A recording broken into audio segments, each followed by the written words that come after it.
دوسری جانب یہ لگ رہا ہے کہ آزاد کشمیر کے اندر جو مسلم لیگ نون ہے مہاجرین کی 7-8 سیٹیں جیت کی اور کچھ ادھر سے کر کے شاید حکومت بنا لے گی. تاہم مظفر آباد کے جلسے میں جو حالت ہوئی نون لیگ کی وہ قابل رحم تھی اور مسلم لیگ نون کو اپنی اداؤں کے اوپر غور کرنا پڑے گا کہ آپ کب تک جو ہیں وہ اسٹیبلشمنٹ کے ساتھ چل کے اپنا بیڑا گار کروائیں گے. اور جلسہ میرے تجزیے کے مطابق نہایت ہی ناکام نہیں، ناکام ترین تھا اور اس میں لوگ نہیں تھے. اور یہ دارالحکومت ہے آزاد کشمیر کا، صرف وہیں کے لوگ آ جاتے تو کم از کم 1000 بندہ بھی ہوتا تو وہ 10,000 لگ سکتا تھا. تو جعلی ویڈیو سے گزر بسر کی جا رہی ہے. اور میاں صاحب کا خطاب اور مریم صاحبہ کا خطاب، وہاں پہ جو چیزیں ہم نے دیکھی سنی وہ سامنے لوگ اس تعداد میں نہیں تھے. الگ بات ہے کہ میاں صاحب نے آزاد کشمیر کے اندر بجٹ کو بڑھایا اور چیزیں کی، وہ کشمیر النسل ہیں، وہ کشمیریوں کی بہتری چاہتے ہیں، لیکن جو کچھ انہوں نے پاکستان کے اندر کیا ہے اس کا خمیازہ وہ آزاد کشمیر کے اندر بھی بھگت رہے ہیں. تو وہ ناکام ترین جلسہ تھا. آپ اس کے اوپر اپنی رائے ضرور دیجیے گا. صاحب آپ آ جاتے ہیں ان چیزوں کے اوپر کہ عمران خان صاحب کے اوپر جیل میں تشدد. حیران کن خبر ہے نا. میں برطانیہ کی سرزمین سے بیٹھ کے آپ کو یہ بتا رہا ہوں کہ عمران خان صاحب کے اوپر اڈیالہ جیل میں تشدد کیا گیا. صاحب وہ ایک دن نہیں، ایک بار نہیں، 3 سالوں میں سینکڑوں بار تشدد کیا گیا. اب آپ سوچ رہے ہوں گے میں کیا کہہ رہا ہوں. صاحب وہ کسی کے اوپر تشدد کرنے کی نا مختلف اقسام ہیں. مثال کے طور کے اوپر آپ نے آنکھ ضائع کر دی، آپ ان کی ٹانگ توڑ دیں، آپ ان کا بازو توڑ دیں، آپ ان کو لتر مار لیں، آپ ان کو گالیاں دے لیں. میں کہتا ہوں کوئی بھی جسمانی تشدد کر لیں، لیکن جو تشدد عمران خان کے اوپر قید تنہائی میں رکھ کے کیا گیا یہ پاکستان کی تاریخ میں کسی کے اوپر نہیں ہوا ہوگا باچا خان صاحب کے ساتھ یا ہوا، لیکن کسی اور سیاستدان کے ساتھ نہیں ہوا. تو میں کس تشدد کی بات کر رہا ہوں؟ قید تنہائی میں رکھنے والے تشدد کی. یہ اس جسمانی تشدد سے برا ہے جو قید تنہائی میں رکھ کے کیا گیا. ملے نا کچھ لوگ، کہا گیا نا، خان صاحب کہتے ہیں کہ میں نے اپنا معاملہ اللہ پہ چھوڑ دیا، کوئی ڈیل ویل نہیں ہوئے گی، جو کچھ آپ میرے ساتھ کر چکے ہیں. تو اب آپ لوگ یہ جب باتیں سن رہے ہیں کہ تشدد ہوا، چیزیں ہوئی، آپ سنیں گے، شام کا رات کا کھانا کھائیں گے، پھر سو جائیں گے، صبح اٹھیں گے، میری بات، خان صاحب کی بات تشدد والی بھول جائیں گے. یہ پاکستان کی قوم نے نا اپنے سیاستدانوں کو مروایا ہے، لیاقت علی خان سے لے کے نا آج عمران خان تک. آخر ان کا قصور کیا ہے کہ یہ آپ کے لیے آواز اٹھاتے ہیں، یہ آپ کی خاطر جیل میں جاتے ہیں، یہ اپنی ذات کے لیے تو نہیں جاتے. تو یہ پاکستان کی عوام جو ہیں، جو نوجوان ہیں، یہ کس چیز کا انتظار کر رہے ہیں؟ یعنی کہ عمران خان کو، آپ کو اپنے ماں باپ ہی گھر کے اندر 2 دنوں کے لیے چھوڑ دیں، یعنی کہ آپ، عمران خان جیل میں ہے، اسے کھانا دے دیتے ہیں، بات نہیں کرتے. کوئی سلام، عمران خان سلام دیں تو آگے سلام کا جواب کوئی نہیں دیتا. ٹی وی ان کے پاس نہیں ہے، خراب ہو چکا ہے، اخبار ان کو نہیں دیتے. ہاں ایک جم کی مشین ہے، اس کے اوپر وہ اپنی سٹریس جو ہے وہ کم کرنے کی کوشش کرتے ہیں. تو کیا یہ چھوٹی بات ہے؟ کیا یہ تشدد نہیں ہے؟ یہ جسمانی تشدد سے جو ذہنی تشدد ان کو قید تنہائی میں رکھ کے دیا گیا، یہ بہت برا ہے.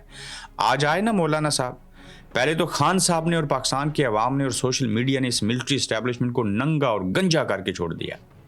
اب مولانا صاحب نے جو کام کیا یہ سونے پہ سہاگا ہے.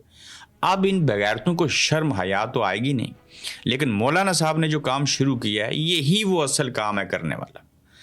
میں کہتا ہوں پیپلز پارٹی، نون لیگ، عمران خان، مولانا، جماعت اسلامی سب اچھے، یہ چھوٹی برائی کہہ سکتے ہیں ان کو، لیکن ان کے مقابلے میں یہ بہت اچھے ہیں.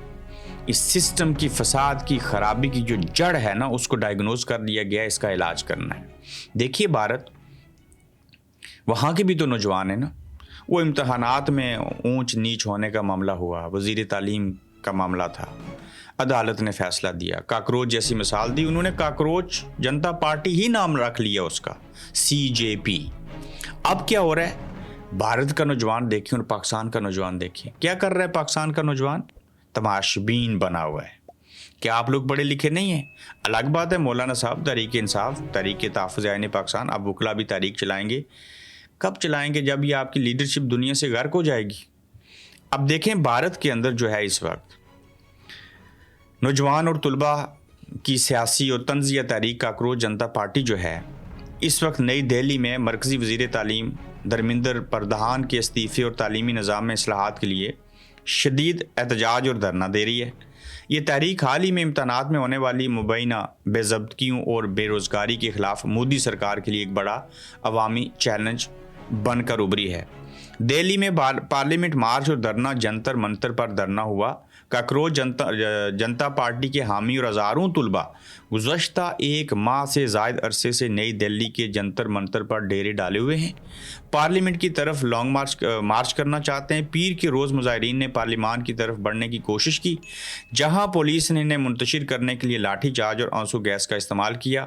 اس دوران پولیس نے ان کا عارضی سٹیج بھی ہٹا دیا۔ تاہم بھارت میں یہ جماعت چند دن کے اندر ایک بڑی تحریک بن کر ابھری ہے۔ وہاں 26 نومبر اور مریدکے کی طرح گولی تو نہیں ماری بھارتی فورس نے، کسی ISPR کے اس کے بندے نے، فوجی نے آ کے پریس کانفرنس تو نہیں کی، کہیں بندے مار کے انہوں نے لاشیں تو نہیں چوری کی، کہیں ان کا فیلڈ مارشل جو ہے وہی تو سارا کچھ نہیں ہے۔ کیا بھارت کے اندر جو آرمی چیف ہے اسے استثناء تو نہیں ملی؟ کیا بھارت کی عدالتیں جو ہیں وہ ہمارے چیف جسٹس یحییٰ آفریدی کی طرح ہیں؟ کیا بھارت کے اندر انصاف کا نظام ہم سے بہتر نہیں ہے؟ کیا وہاں کی فوج یہ درست نہیں ہے کہ وہ سیاست میں مداخلت نہیں کرتے؟ کیا یہ بھی درست نہیں ہے کہ بھارت میں ایک ہی دفعہ مارشل لا نہیں لگا، لیکن پاکستان بننے سے لے کے اب تک مارشل لا ہی ہے، اعلانیہ یا غیر اعلانیہ؟ تو فرق ہے نا، بھارت کی پولیس اور فوج بہتر ہے نا، پھر اپنے عوام کے لیے کہہ رہا ہوں، ہمارے لیے نہیں۔ تو لہٰذا یہ جو بھارت کے نوجوان کو شعور آ سکتا ہے، وہ یہ چیزیں کر سکتے ہیں۔ ان کے پاس بھی تو کوئی لیڈر تو ہے نہیں ہے نا، نوجوان یہ گٹھے ہوئے نا۔ کیا آپ کسی معجزے کی تلاش میں ہیں؟ میں آپ کو یہ تیش نہیں دے رہا اٹھیں اور جائیں اور فلاں چیز کر دیں۔ وہ کہا نا مولانا صاحب نے، کوئی GHQ خانہ کعبہ تھوڑی ہے جس کی اتنی تعظیم کرنی ہے۔ یعنی کہ وہاں بیٹھے ہوئے لوگ شہداء کی لاشوں کے پیچھے چھپ جائیں، غیر آئینی کام کریں، سر عام کہا جاتا ہے۔ یعنی کہ تقریروں میں اب کہا جاتا ہے کہ ہماری ان سے بات ہوگی ہے، وہ ہمارے ساتھ ہیں، یعنی کہ فوج ہمارے ساتھ ہے، آؤ ہمارے ساتھ شامل ہو جو۔ ہاں، آپ کو کوئی کچھ نہیں کہے گا۔ تو بھارت کے ساتھ تو پاکستان کے جمہوری نظام کا تو میں کہتا ہوں موازنہ ہی نہیں کیا جا سکتا۔ اسی بہانے آپ کو بتا دوں کہ بھارت کے اندر میرا فیس بک اور یوٹیوب چینل جو ہے وہ مجھے نوٹیفیکیشن آتا ہے، ہر روز آتا ہے کہ this content is not available in India. اسی بہانے انڈیا سے اگر آپ مجھے دیکھ رہے ہیں تو مجھے ضرور کمنٹ کیجئے گا، لیکن مجھے یہ لگتا ہے کہ بھارت کے اندر میرا یوٹیوب چینل اور جو فیس بک ہے اس کو بند کر دیا گیا، وہاں پہ آپ لوگ نہیں دیکھ سکتے، اس لیے کہ ہم اسی طرح کی چیزوں کے اوپر بات کرتے ہیں، اور مجھے بھارت کے اندر 4% لوگ دیکھتے ہیں میری اوورال جو ویورشپ ہے اس کے حساب سے، اور یہ بڑی تعداد ہے جس میں مقبوضہ کشمیر کے بہت زیادہ لوگ شامل ہیں۔ تو یہ ضرور بتائیے گا کہ کیا آپ بھارت کے اندر جو ہے وہ ہماری ویڈیو دیکھ سکتے ہیں کہ نہیں دیکھ سکتے۔ صاحبو، آزاد کشمیر کے ساتھ ساتھ جو اسلام آباد کا دارالحکومت ہے اس کے علاقے کی خبر میں آپ کے سامنے رکھوں، اس کو آپ سنیں گے تو حیران ہو جائیں گے۔ اسلام آباد کے علاقے پھلگراں کی پرنس روڈ پر 28 کروڑ روپے مالیت سے تعمیر شدہ حفاظتی دیوار کی گزشتہ روز کی ہلکی بارش کے بعد کی جو صورتحال ہے وہ آپ دیکھیے۔ یاد رہے یہ حفاظتی دیوار چند ماہ قبل لوکل گورنمنٹ کی جانب سے بنائی گئی تھی، 28 کروڑ روپے اس کے اوپر لگے تھے، اور ہلکی پھلکی بارش ہوئی دیوار گر گئی۔ اسلامی جمہوریہ پاکستان کے اندر نہ آئین ہے، نہ قانون ہے، نہ انصاف ہے، یہاں کی دیواریں بھی ٹھیک نہیں ہیں، ہر بلا میں کرپشن ہے، ہر جگہ پہ کرپشن ہے، لوگ اذیت کا شکار ہیں، کیا کیا نہیں ہوتا اس ملک کے اندر، انسانی جسموں کے اعضاء بیچ دیے گئے، قبروں سے مردوں کو نکال کے بھی زنا کیا گیا، یہاں کیا نہیں ہے۔ میں اگر اس کے اوپر بات کروں گا تو میں اپنے ہی جسم کے اوپر سے کپڑے اتارنے شروع کر دوں گا۔ تو لہٰذا یہ جو صورتحال ہے اس کا حل کیا ہے؟ کوئی انقلاب، کوئی چیز۔ پھر آپ دیکھیں، پہلے ایک ہفتے میں پیٹرولیم مصنوعات کی قیمت 25 روپے بڑھاتے تھے تو شور مچ جاتا تھا۔